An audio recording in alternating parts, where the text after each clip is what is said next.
Can I invite, please, the panellists and moderator to make their way up on the stage? Our moderator to my left is Theo, Psychogios, Deloitte Access Economics Partner. He is ready to go. I'll introduce the others as they make their way up to the stage. Please, Sarah, come up. Lindy. Lindy Deitz is the Chief Executive of Campbelltown City Council, and this is the order they will appear from your left to your right. Cameron Fuller is the General Manager of NAB Health. Sarah Hill is the CEO of the Greater Sydney Commission. Danny O'Connor is the Chief Executive of Western Sydney Local Health District, and Amanda Larkin is the Chief Executive of the South Western Sydney Local Health District. There are more extensive bios for them all in your program, so we can save a little time without me rabbiting on any further. So please, guys, come up, take a seat, and I'll leave you in Theo's capable hands. Thanks, Rowan. You might have all missed it in the press today with all the budget announcements, but Chris is running for president, and that'll be the beginning of his campaign. Watch this space as the gerrymandering begins. Look, today we're here to talk about health and education, the precincts in particular, and the catalytic effects that investments in those areas can have. We're leading off today with Sarah Hill, champion with the GSC and the various plans around the concepts of precincts, and we're looking to go very much in much more of a Twitterverse type of world of short and sharp answers to make up for Christopher's 30 minutes running over time. Sarah, GSC's come out. They've put a very bold vision there, both about the three cities and the role of precincts. Is the message kicking in, and are people getting on with the job? Yeah, and I think it's important to look really at the foundation that our city has and some really important elements to the city that we've had for about 100 years, which is our successful centres across Greater Sydney. But really, increasingly, we're recognising the importance of health and education as key drivers and catalysts for change in those centres. And it's not a new idea, but we're increasingly recognising the important agglomeration benefits of those uses together and the social outcomes that they can have for centres as much as the productivity and revitalisation. So the plan was a first step in identifying that and really mapping them out across the city and ensuring that we had an equitable distribution, but also really calling out the nature of those centres. And the plan talks very much about an evolution or a maturity pathway, as we refer to, of each of those, really starting to look at not all health and education clusters are the same. They're at different levels of agglomeration, different levels of interaction, and recognising that and supporting that and really trying to drive them through from a fairly basic cluster approach through to that sort of innovation precinct that we all aspire to have. So, Danny, you have at the centre of your empire one of the leading precincts, as many would say, in Australia, if not around the world, and the capacity to be something even greater. It's a precinct that's owned by many individuals. Do we have the maturity in Australia to put our self-interest aside to get on with getting stuff done? I think it's remarkable to reflect on the last 4 or 5 years and to think about where we started from in terms of the entities involved in the inner circle at Westmead, and then to think further about the outer circles of interest and collaboration that have been created to the point where we've reached now, where it is just remarkable to reflect on how people are able to put aside their parochial views and look at the bigger picture benefit from the point of view of a vision which is in the interest of the society of the West, but also from the point of view of recognising that collaboration, in fact, is able to leverage the particular interests of each entity as well. So from a cultural point of view, I think there's been a remarkable change in the time that I've lived with these people over the last 5-6 years, whereby there is a much greater sense of collaboration being the way of creating great engines for the promise of what health can deliver to society over the next 10 to 20 years, and a sense of the way in which the interest of each entity can be pursued within a collaborating environment that's good for them and it's good for the rest. So we've heard Christopher come out with a pretty big wish list. Thank God he's not in charge of the budget. Are the natural fiscal constraints that we face going to impede the pace that we need to go at to develop these precincts and make sure we realise the potential or the opportunity that they present? Is that directed to me? I'm happy for you to take that, James. Look, I think we're doing really well, but I also think that I just want to change the angle of your question. It's really important for us to not obsess over bricks and mortar in place. We've done very, very well over the last half a dozen years in securing substantial investment into really lifting the investment into the infrastructure required for the future of health and the health industry, both public and private, in the western region of Sydney. But it is really important for us not to obsess over bricks and mortar as we look forward. These places ought to be seen as the places which unite us with the expertise and the science and the discipline and the relationships to seek a healthier society of Western Sydney. These are the places from which we leverage other relationships in the private sector as well as in the public sector, and the way in which we disperse a sense of social responsibility amongst industry more generally, public, private, commercial, to recognise that we all have a stake to play in a healthy society in the West. Absolutely, investing in the bricks and mortar in places like Westmead is going to give us a substantial critical mass of people who are smart enough to propel that capability in the West, as it is the case in places like Liverpool as well. But let's not obsess over the bricks and mortar. We're doing really well around that. Let's obsess about the way in which we galvanise a sense of unity within the West about how we collectively, public and privately, drive a healthier society in the West. Sarah? Yeah, and I might add to that the importance of complementing Danny's work and thoughts in that respect about actually, creating an integrated network of these places, creating opportunities in these locations for people to have a healthier environment, but also for these businesses and services to thrive.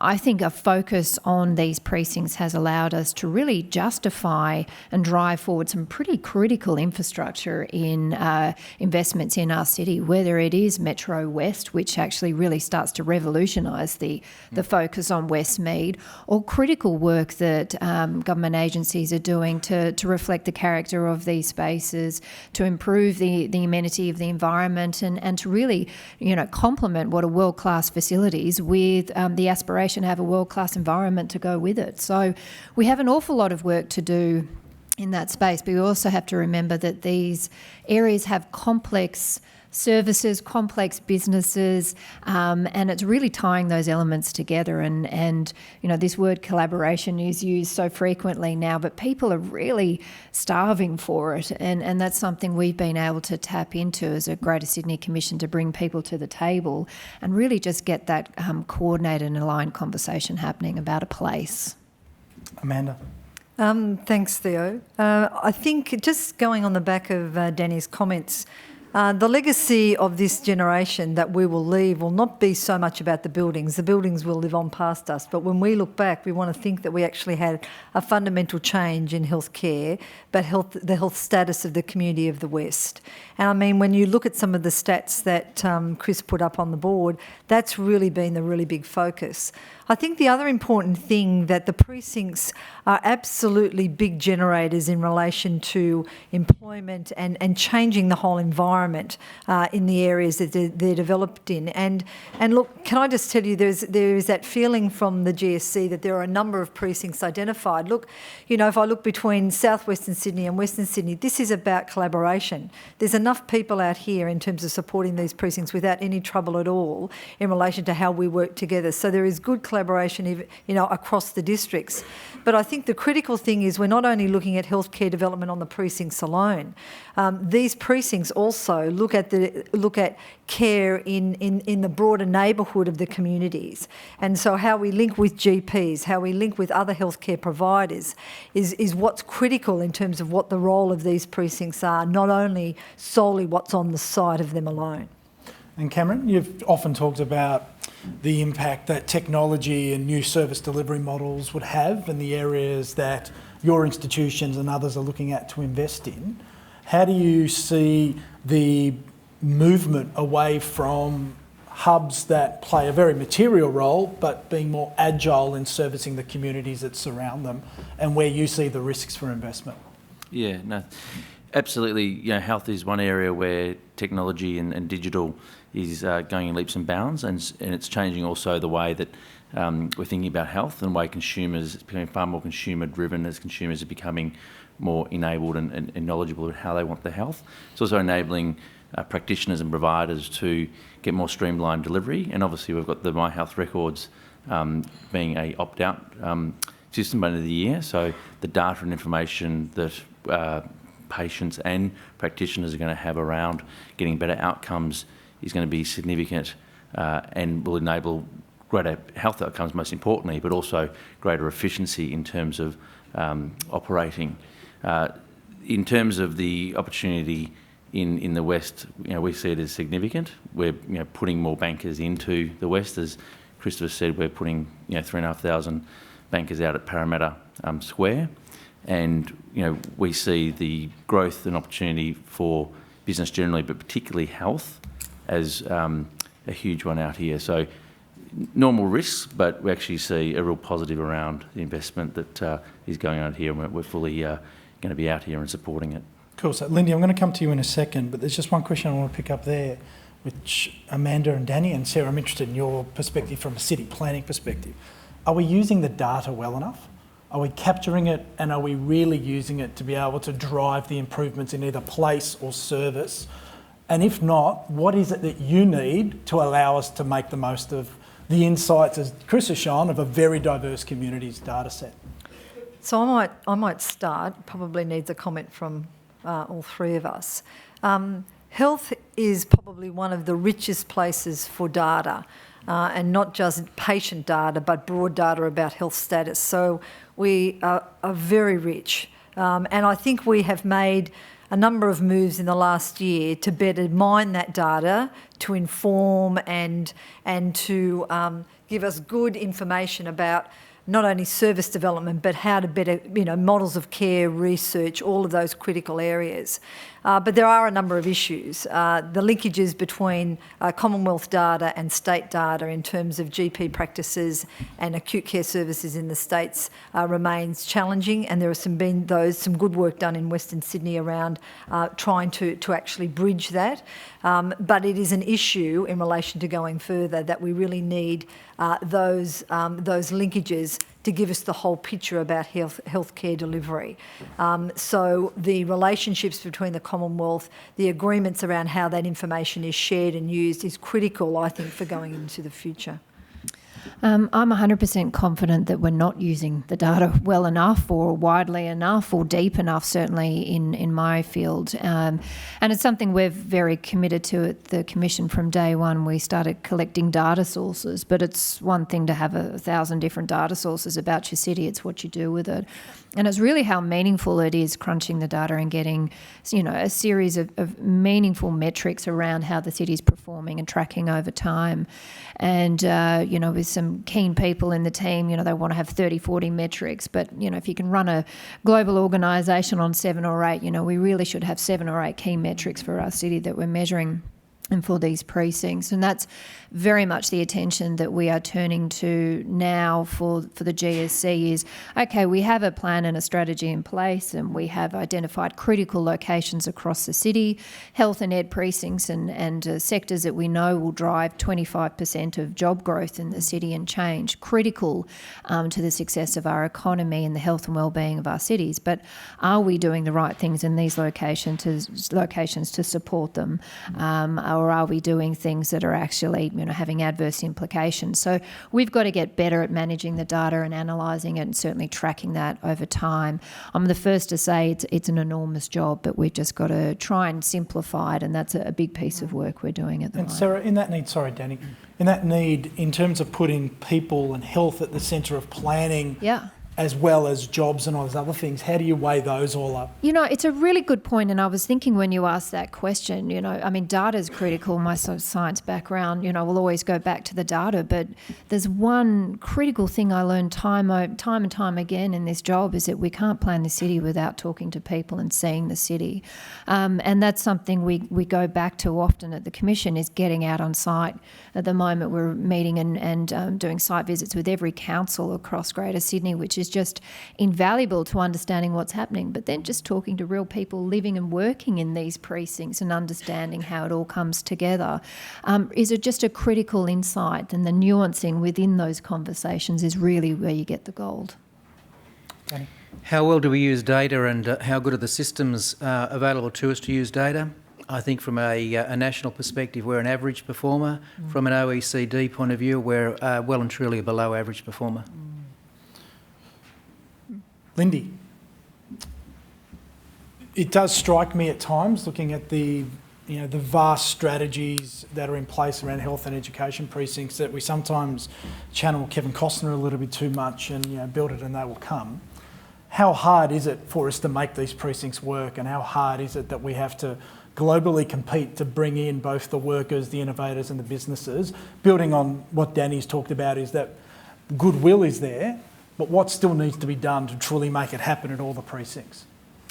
Look, I think it's really important that cities are livable and attractive, and there's a lot of work yet to be done in that space. We have to design and deliver really strong civic presence and entertainment precincts and really good attractive environments that people want to stay and work in. So it is considerably challenging. However, I think it's fair to say that for local councils that they're working very well with the Greater Sydney Commission. They're collaborating with private industry and stakeholders.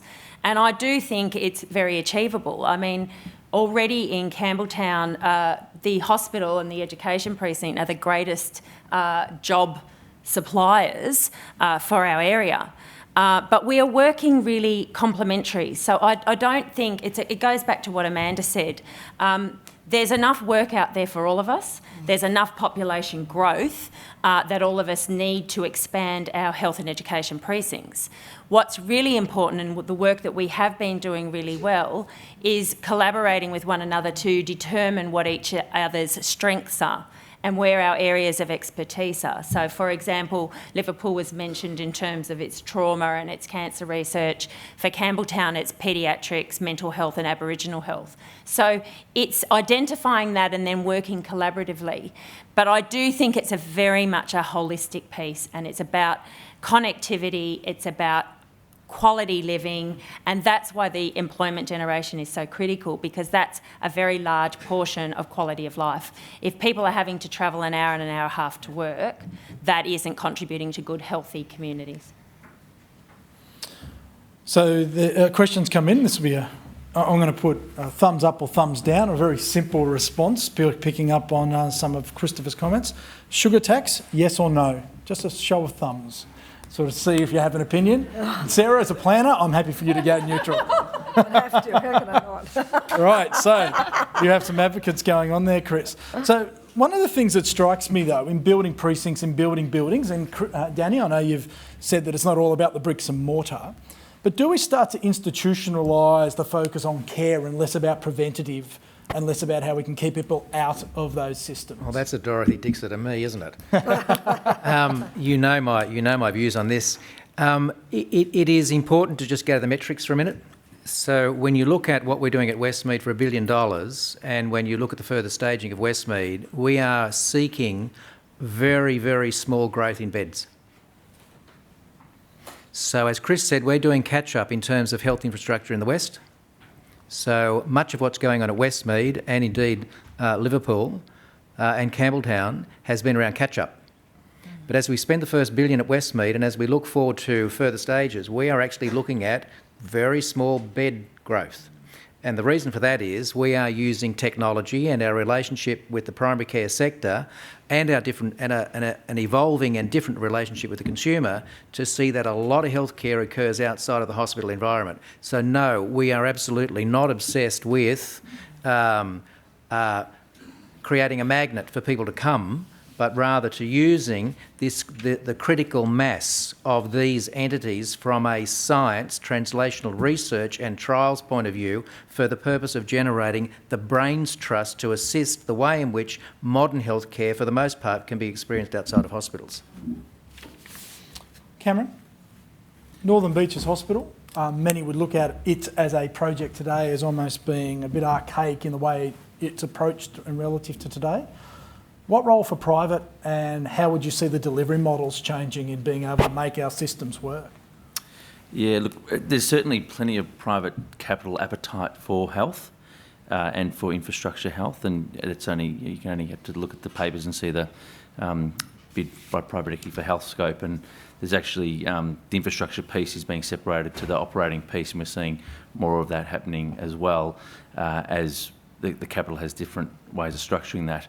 But the operators equally are becoming more sophisticated, and the whole private health model's evolved quite a lot over the past 20, 30 years as the underpinning support from the bipartisan approach to health, and as the models have developed. So private health will continue to play a big role. There's lots of capital investment support for private health, and for the infrastructure too, which, as I said, may come in separately. So the private health big opportunity. It does need the support of government for infrastructure. It needs education lined up alongside it. It needs transport as well lined up alongside it to make it work. And as Lindy said, you've got to create an environment around it. And you see some of the private development that's being done down Gregory Hills Precinct, and what's being envisioned there is quite different to, say, something like Northern Beaches, where there's actually a whole livable city environment around that development. It's quite visionary in the sense of what the private sector is looking to do there. So to all on the panel, we've heard earlier the Minister talk about people's shoes showing the move away from private and the growth in public education choice as they're taking there, and I'm sure there's many circumstances that are in place there. In the health space, do we have a community that's willing to pay what's required to get the health system we need? Chris told me to keep it controversial. I'll make a really brief reply to that. Again, turning the question. We have a really... You've missed your calling, Danny. we have a really immature public conversation on this topic. Yep. We have a hit and miss, start and stop public conversation about this. So I don't think you can answer the question, because from a health literacy point of view, I actually don't think we collectively have done a really good job in assisting the public to understand what it might mean to meet their expectations, what it might mean to change the social contract between them and the sector in relation to the responsibility that they need to bear for maintaining their own health vis-a-vis the response that we might provide in responding to disease. So I don't know, because I don't think we conduct the conversation well. Practically, yeah, practically. So probably Danny's given that philosophical kind of view around that whole relationship between public and private healthcare. The reality for the Southwest, though, is that there is a fairly minimal level of private healthcare. So the public healthcare system, therefore, is the major provider and wears the major weight for the community. If that was different, when we see the developments like Gregory Hills and whatever, that shift will allow people choice in that area. But not only that, it will actually bear the burden across the sector, and that's got to be given some level of consideration. Yep.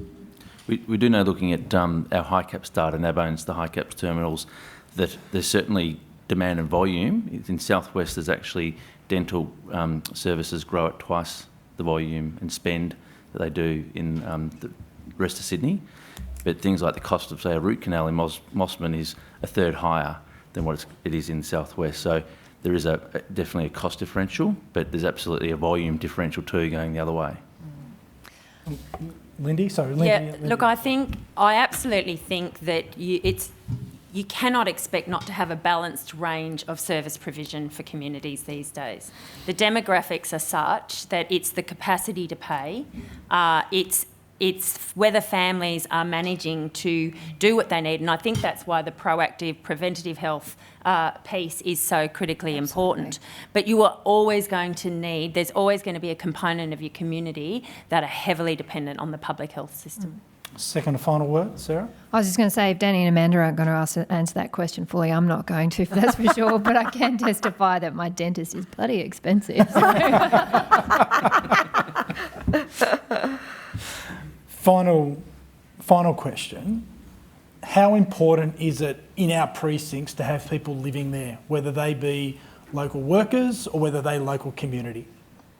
And how do we trade off that risk of residential overrunning it's a jobs? Really good one. And we had big debates about this when we were writing the plans. And certainly for us, activity within a precinct is all part of its desirability for businesses to come and people to work there and to have a life and for it to be safe at night and all of the things we aspire for.